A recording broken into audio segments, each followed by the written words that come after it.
Remind ko lang po sa mga sumasamba linggo ngayon, huwag po tayo magmalaki at hindi po natin pwedeng isipin na lagi tayong sumasamba, tayo ay sure na sure. Maliban lang kung tayo po ay nagpapasakop sa Panginoon. Huwag nating gawing basihan yung Sunday. Every Sunday, umatin tayo.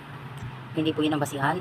Ang quality po na hinihingi ng Panginoon ay yung pagpapasakop ng araw-araw po. Number 1 po sa panalangin.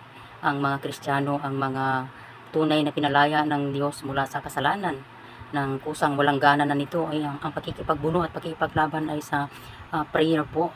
Prayer po siya, hindi po sa laman ng kasalanan dahil wala na po tayong gana doon. Paano po tayo makikipaglaban? Ang no ay no. Pag sinabing kasalanan, ayun po ay kusa na pong wala na po tayong gana doon. Hindi po mahirap na gawin nating ayaw natin.